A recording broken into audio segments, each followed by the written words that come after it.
ایران اور انڈیا کے تعلقات کو وہ ضرب لگ چکی ہے جس کا اس سے پہلے کبھی کسی نے تصور بھی نہیں کیا تھا۔ تیل کی قیمت میں ہر $1 کے اضافے کا مطلب انڈیا کے درآمدی بل میں 10,000 کروڑ روپے کا اضافہ ہے۔ اسرائیل کی خوشامد کو ترجیح دے کر اور روس اور ایران کے ساتھ مشترکہ منصوبوں پر امریکی دباؤ کے سامنے سرنڈر کر کے انڈیا نے اپنی طویل مدتی توانائی کی حفاظت کو قلیل مدتی فوائد کے عوض قربان کر دیا ہے۔ انڈیا کی یہ کوشش کہ وہ ایک طرف اسرائیل کی بیوی بن رہا ہے اور دوسری طرف ایران سے توانائی کی لائف لائن کی امید رکھے، اب ایسا نہیں ہو سکتا ہے۔ مودی کو جس کے سامنے ناچنا ہے وہ ناچے، لیکن یہ میں نے حقائق بتا دے کہ اب وہ برکس نہیں چل پائے گا۔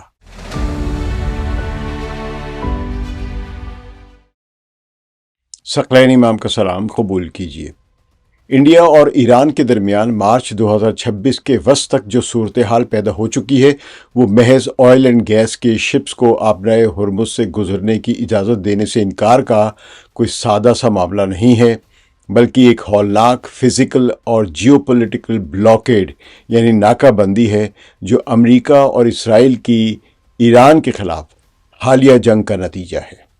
یہ وہ لمحہ ہے جہاں جیوگرافی اور ڈپلومیسی یعنی ناکام سفارتکاری فیلڈ ڈپلومیسی جو ہے یہ آپس میں ٹکرا گئے ہیں، جس نے انڈین اکانومی کو ایک تاریخی تباہی کے کنارے پر لا کھڑا کیا ہے۔ انڈیا کی حالت دیکھتے ہوئے ایران نے انڈیا کے لیے گیس لے جانے والے چند ایک شپس کو آبرائے ہرمز سے گزرنے کی اجازت دے دی ہے، مگر ایران اور انڈیا کے تعلقات کو وہ ضرب لگ چکی ہے جس کا اس سے پہلے کبھی کسی نے تصور بھی نہیں کیا تھا۔ انڈیا میں بھی خارجہ پالیسی کی ناکامی پر حکومت کو سخت تنقید کا سامنا کرنا پڑ رہا ہے۔ انڈیا کے لیے بلاکیڈ کی بات کو سمجھنے کے لیے کہ حالات یہاں تک کیسے پہنچے، ہمیں آبنائے ہرمز کو دیکھنا ہوگا، جو عمان اور ایران کے درمیان پانی کی ایک تنگ مڑتی ہوئی ایک آبی گزرگاہ ہے، ایک آبی رستہ ہے، اور دنیا کی سب سے حساس آپ کے لیے اکنامک یا معاشی شہر کی حیثیت رکھتی ہے۔ انڈیا کے لیے یہ اس کی صنعتی بقا کا وہ راستہ ہے جس سے اب ایک ایسی اسٹریٹجک بلاکیڈ کے ذریعے بند کر دیا گیا جس کی تاریخ میں کم از کم ماڈرن ایج میں کوئی مثال نہیں ملتی ہے۔ یہ بحران 28 فروری 2026 کو اس وقت شروع ہوا جب امریکہ اور اسرائیل نے مشترکہ طور پر ایرانی سرزمین پر بڑے پیمانے پر فضائی حملے کیے۔ ان حملوں کے پہلے ہی حملے میں ایران کے رہبر اعلیٰ سید علی خامنہئی اپنی اہلیہ، بیٹی، داماد، نواسی اور بہو سمیت شہید ہو گئے۔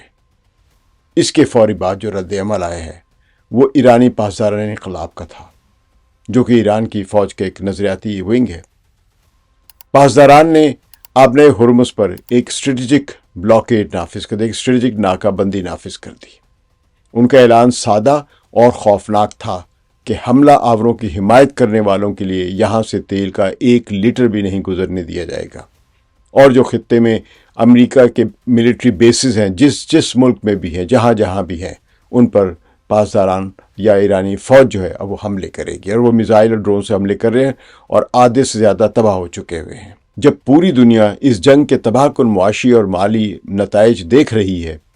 انڈیا نے اس کے معاشی زلزلے فوری طور پر بہت زیادہ محسوس کیے ہیں، چونکہ انڈیا کی ضرورت کی 80% گیس اور 55-60% کے قریب تیل جو ہے وہ اسی آبی راستے سے گزر کر انڈیا کو ملتا تھا۔ اس لیے اس بلاکیڈ نے نہ صرف ایران بلکہ پورے خلیج بشمول قطر، سعودی عرب اور متحدہ عرب امارات، بحرین، کویت، ان سب کی سپلائی کو بھی روک دیا ہوا ہے۔ یہ خطرناک حالات ان سب کے لیے تباہ کن ہیں۔ یہ اثرات اب اعلیٰ سطحی پالیسی دفاتر سے نکل کر، یعنی کہ جو صرف ڈپلومیسی کی باتیں میں کرتا ہوں کبھی کبھار، اس سے نکل کر عام آدمی کے کچن یعنی باورچی خانے تک اس کے اثرات نظر آ رہے ہیں۔ یعنی LPG وہ کروڑوں، جو آپ سمجھیے کہ جو عوام ہیں ان کے گھروں میں کھانا پکانے کا ایندھن ہے، اور خاص طور پہ ساؤتھ میں اور بھی جگہوں پہ، تو اس کی اچانک اور شدید قلت پیدا ہو گئی ہے۔ خام تیل کی برعکس جہاں انڈیا کے پاس زیر زمین نمک کے غاروں میں کچھ اسٹریٹجک ذخائر موجود ہیں، LPG کا ذخیرہ بہت ہی کم ہے،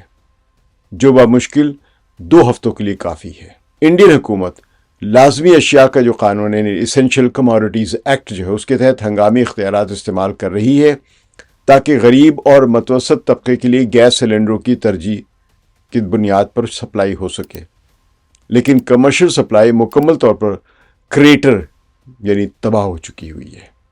ممبئی اور دہلی جیسے شہروں کے ریستوران جو ہے، ہوٹل جو ہے، اپنے مینیو تبدیل کرنے پہ مجبور ہیں تاکہ وہ کھانے ختم کیے جائیں جن میں زیادہ گیس خرچ ہوتی ہے، یعنی ایسا کھانا نہ بنائے جس میں زیادہ گیس لگتی ہے۔ گھروں میں گیس سلنڈر کی قیمتیں آسمان کو چھو رہی ہیں جو گھروں میں لے کر آتے تھے، اور خاندانوں کو سپلائی میں کئی دن کی تاخیر کا سامنا کرنا پڑ رہا ہے۔ یہ بہت بڑا ایک بحران انڈیا میں ہمیں نظر آ رہا ہے۔ مارچ 2026 کے اعداد و شمار انڈیا کی کمزوریوں کی ایک بھیانک تصویر پیش کرتے ہیں۔ ماہرین معیشت کا کہنا ہے کہ اگر تیل کی قیمت $100 سے اوپر چلی گئی، ان کے نتیجے میں ہر چیز کی قیمت بڑھے گی، تو یہ جو شرح ہے اب یہ صرف اس حد تک محدود ہے کہ شاید کچھ عرصے کے لیے حالات بہتر ہو جائیں، لیکن اگر یہ حالات ایسے ہی رہتے ہیں تو انڈیا اور بھی زیادہ سفر کرے گا۔ تیل کی قیمت میں ہر $1 کے اضافے کا مطلب انڈیا کے درآمدی بل میں 10,000 کروڑ روپے کا اضافہ ہے، یعنی آبلۂ ہرمز سے انرجی کی سپلائی کی بندش سے انڈین اکانومی کا دم گھٹ رہا ہے۔ بڑا برا حال ہو رہا ہے وہاں پہ۔ آبلۂ ہرمز سے انرجی کی سپلائی کے رکنے کی بنیادی وجوہات کئی تہوں پر مشتمل ہیں۔ یہ ایران نے اچانک غلطی سے غصے میں نہیں فیصلہ کیا، اس کے پیچھے ایک تاریخ ہے انڈیا کے بٹریل کی، اور یہ محض ایک سادہ سا نہیں ہے انڈیا ایران کی طرف سے، یہ سے کہیں زیادہ گہری بات ہے۔ سب سے پہلی اور اہم وجہ آبلۂ ہرمز کی ایک جو اپنی فزیکل ایک جو بلاکیڈ ہے اس کی وجہ سے وہ ہے، یعنی اسے بلاکیڈ ہو گیا تو ایک ہوا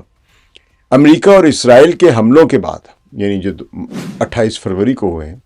مارچ 2026 میں پاسداران انقلاب نے محض دھمکیوں سے آگے بڑھ کر پریکٹیکل سٹیپ لیتے ہوئے ڈرون کے حملوں اور اینٹی شپ میزائل کے استعمال کرتے ہوئے خلیج فارس سے ہونے والی اس آمد و رفت کو جو شپس کی ہوتی ہے آبلۂ ہرمز کے ذریعے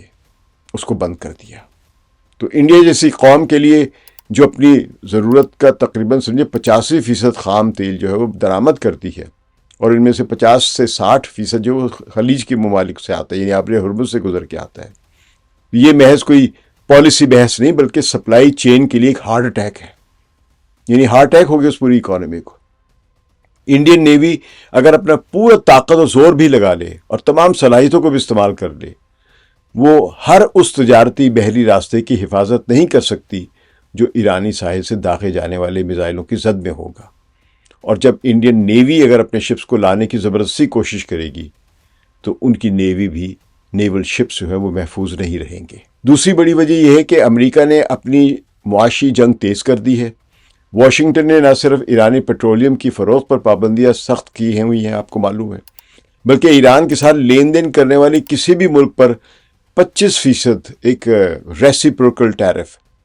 یعنی درآمدی سامان پر لگائے جانے والا ایک پیونیٹیو ٹیکس جو ہے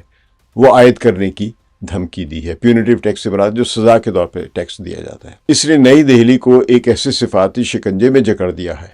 جہاں اگر انڈیا ایرانی تیل خریدتا ہے تو وہ اپنی امریکی مارکیٹ کھو دے گا، اور اگر نہیں خریدتا ہے تو اپنی جو اس کی اکانومی ہے اس کو نقصان پہنچے گا۔ تیسری وجہ یہ ہے کہ فروری میں تہران پر حملوں کے بعد، یعنی 28 فروری کو، قطر میں دنیا کے سب سے بڑے LNG یعنی جو مائع گیس ہے، قدرتی گیس جو ہوتی ہے، اس کے ٹرمینل سمیت خطے کی کئی توانائی تنصیبات نے ایک فورس ماجورے کا اعلان کیا ہے۔ یہ ایک قانونی اصطلاح ہے جو اس صورتحال میں استعمال کی جاتی ہے جب جنگ سے ناگزیر واقعات کی وجہ سے معاہدے کی شرائط پوری کرنا ممکن نہ رہے۔ تو اب ان سارے ملکوں نے یہ اعلان کر دیا کہ ہمارے لیے تیل سپلائی کرنے کے جتنے معاہدے ہیں ان کو پورا کرنا اب ممکن نہیں ہے۔ اس کے نتیجے میں آپریشنز روک دیے گئے ہیں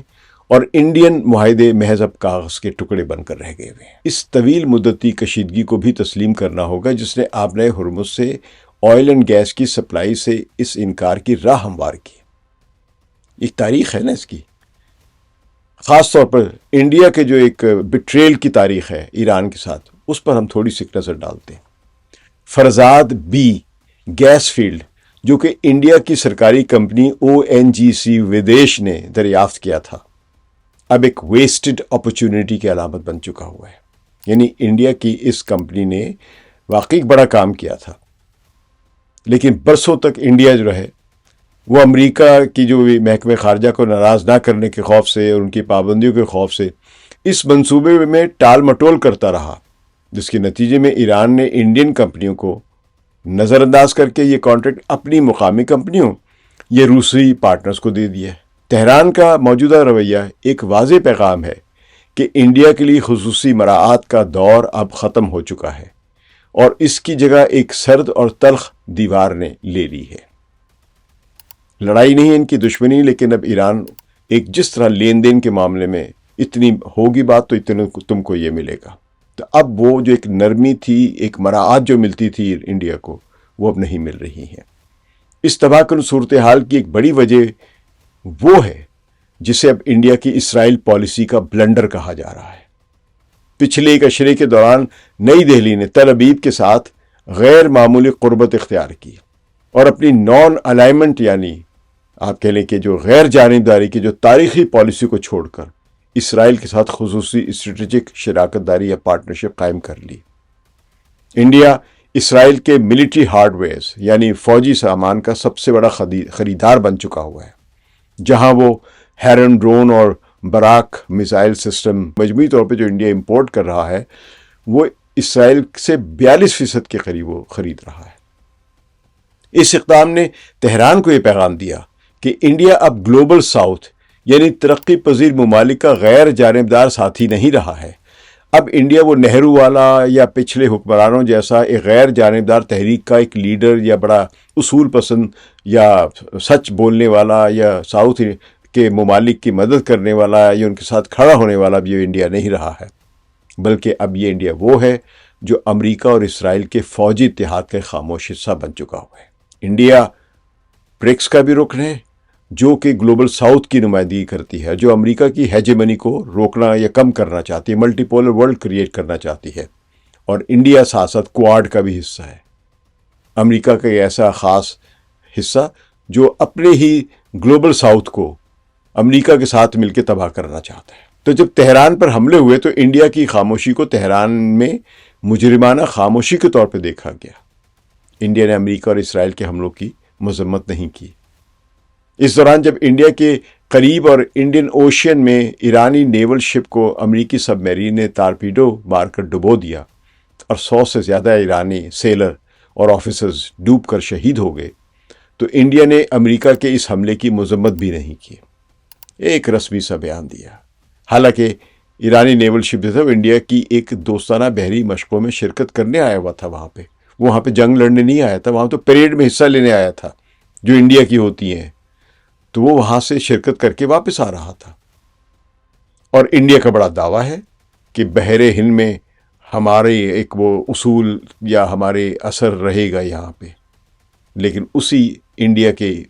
انڈین اوشین میں ایرانی اس نیول شپ کے اوپر امریکہ آ کے حملہ کر دیتا ہے، جبکہ یہ شپ جو تھا یہ ہتھیار کے ساتھ لیس بھی نہیں تھا. تو ظاہر ہے اس کا سخت ہر ایک نے جائزہ لیا ہے اور سمجھا کہ کیا کیا انڈیا نے. تو ایرانی منطق اب سادہ ہے.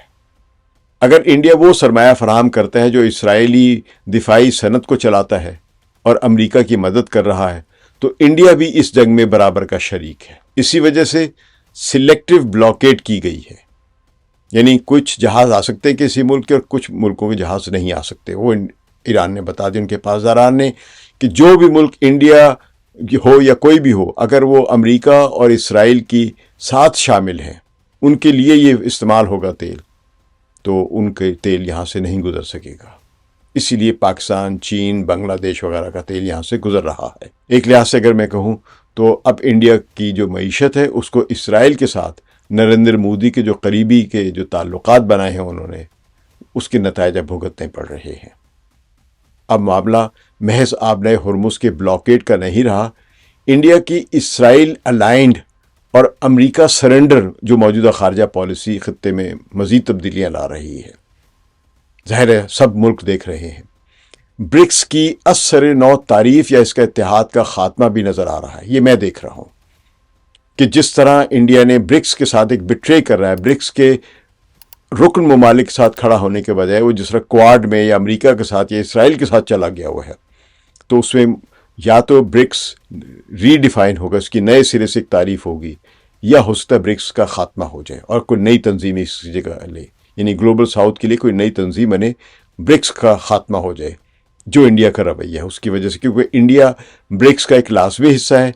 اور اگر برکس کا ایک لازمی حصہ امریکہ کے لیے کام کر رہا ہے، برکس کے خلاف برکس کے ممالک کو بٹرے کر رہا ہے، تو اس انڈیا کا ساتھ چلنا مشکل ہے اس برکس میں۔ بظاہر تو برکس کا ایک اجلاس جو ہے سالانہ سربراہی اجلاس، وہ انڈیا میں ہونے والا ہے، لیکن لگتا ہے کہ اس اجلاس کے بعد نظر آ جائے گا کہ اختلافات کتنے گہرے ہو چکے ہیں۔ اختلافات ہیں پہلے ہی اس میں، لیکن ابھی تک ایک رسمی سا پردہ ہے کہ ہاں یہ چل رہا ہے، لیکن انڈیا کے اس رویے کے بعد لگتا ہے کہ برکس کا چلنا یا برکس کا نئے سرے سے اس کا ڈیفائن کرنا اپنے آپ کو اب لازمی ایک منطقی نتیجہ نظر آ رہا ہے۔ تو یہ بحران صرف انڈیا کا مسئلہ اب نہیں ہے، بلکہ برکس اتحاد کے لیے موت کی گھنٹی ثابت ہو رہا ہے۔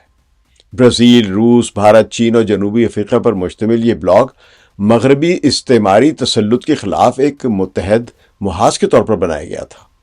لیکن 2026 کے تصادم نے اس کے اندر تضادات کو بے نقاب کر دیا ہوا ہے۔ انڈیا کو ایران نے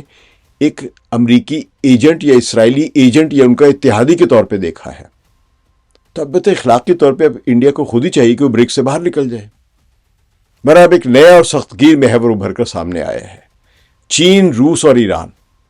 یہ اب یوریشین کور یعنی وہ مرکزی طاقتیں جو ایشیا اور یورپ کے سنگم پر واقع ہیں۔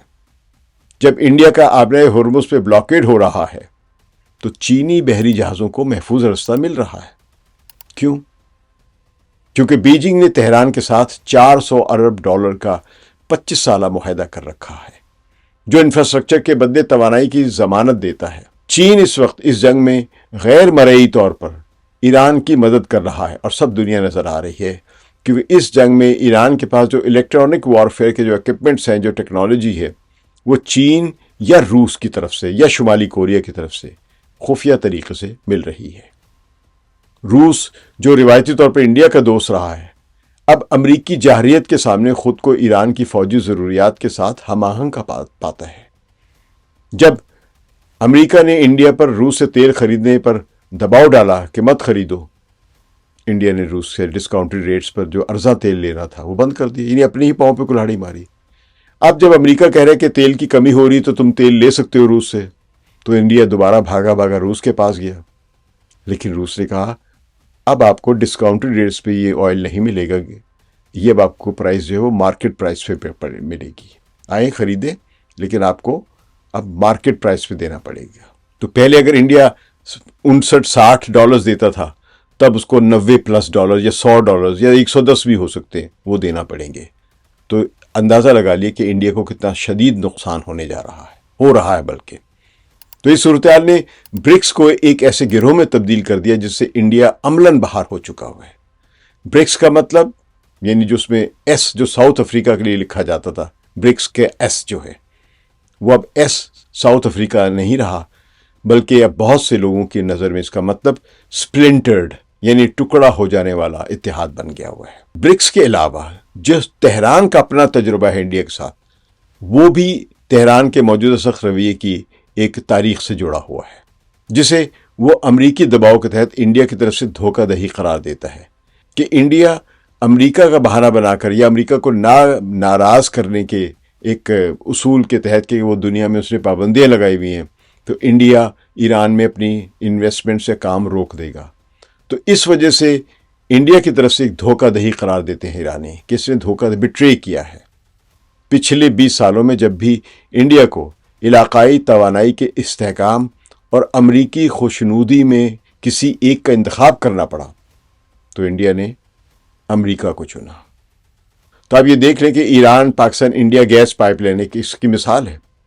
IPI لائن کی ہے، جو دیکھ لیں کہ جب ایران اور پاکستان اور انڈیا کے درمیان یہ جو ہونی تھی بننی تھی، انڈیا نے 2008 میں امریکہ کے ساتھ ہونے والے جو سول نیوکلیر ڈیل تھی اس کے عوض اس اہم منصوبے کو پس پشت ڈال دیا۔ دوسری مثال جو میں نے فرزاد بی گیس فیلڈ کی ہے، ذکر کیا بھی، اور تیسری مثال اب وہ بڑی تازہ ہے، چابہار بندرگاہ کی ہے۔ جسے انڈیا نے پاکستان کے متبادل کے طور پر پیش کیا تھا، لیکن امریکی ٹریجری کی پابندیوں کے ڈر سے اس میں سرمایہ کاری اور مشینری کی فراہمی میں اتنی تاخیر کی کہ ایرانیوں کی نظر میں انڈیا کے ایک مطلبی دوست بن کر رہ گیا ہے۔ یہاں تک کہ 2019 میں انڈیا نے امریکی صدر ٹرمپ کی خوشنودی کے لیے ایران سے تیل کی خریداری بھی مکمل طور پر بند کر دی تھی، جس نے انڈیا کی اسٹریٹجک پوزیشن کو کمزور کیا،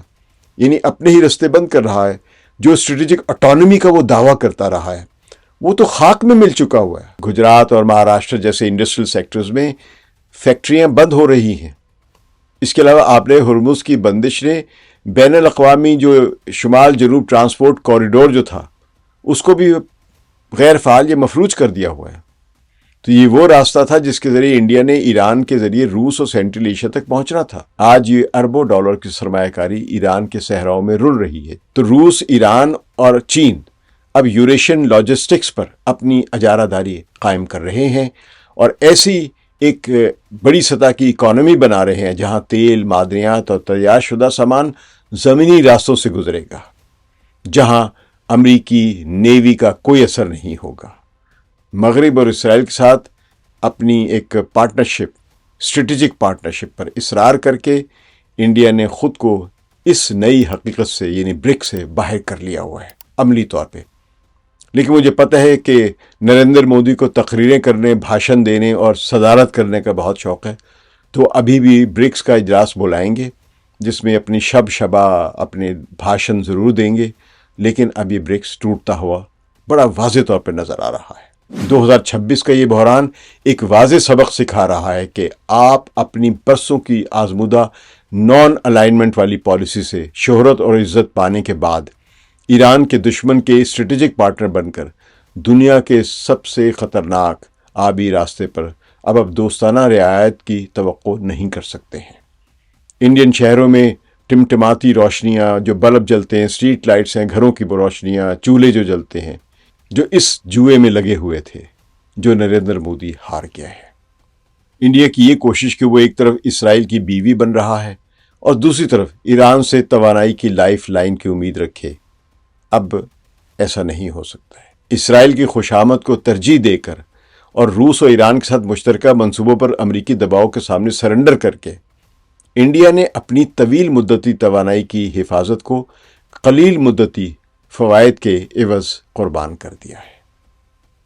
ایرانی ناکہ بندی یا بلاکیڈ محض ایک فوجی چال نہیں بلکہ ایک جیو پولیٹیکل سٹیٹمنٹ ہے کہ اب دوغلی سفارتکاری کا دور ختم ہو چکا ہے۔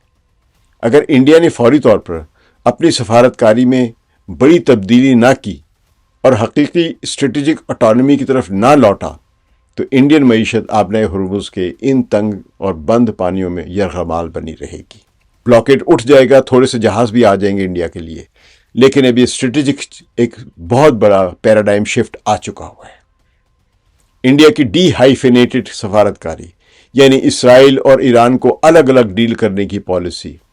اب باقاعدہ طور پر دم توڑ چکی ہے اور اب اس کے سنگین نتائج بھگتنے کا وقت شروع ہو چکا ہے۔ اب یہ بھی سوال اٹھ رہا ہے کہ کیا اس برس انڈیا میں برکس کی سربراہی کا اجلاس جو ہونا چاہیے بھی ہے یا نہیں، کیونکہ اب انڈیا برکس کی بنیادی پالیسی یعنی گلوبل ساؤتھ کا رہنما بننے کے بجائے امریکہ کا بندر بن کر رہ چکا ہے جو ٹرمپ کی ڈوئی پر ناچ رہا ہے۔ ویسے جیفری ایپسٹین نے مودی کو نتن یاہو کے سامنے ناچنے کا مشورہ دیا تھا، اس طرح تم امریکہ کے قریب آ جاؤ گے، یہ اس کا مشورہ تھا۔ بہرحال مودی کو جس کے سامنے ناچنا ہے وہ ناچے، لیکن یہ میں نے حقائق بتا دے کہ اب وہ برکس نہیں چل پائے گا یا وہ ویسا نہیں رہے گا جیسا تھا۔ میں آپ سے بھی رائے لوں گا، بتائیں کیا اب انڈیا کو برکس کی میزبانی کرنی چاہیے؟ خود ہی اخلاقی طور پہ دستبردار نہیں ہو جانا چاہیے؟ اس کا جواب دیجیے کامنٹس میں۔ شکریہ۔ ثقلین امام کو اجازت دیجیے۔ خدا حافظ۔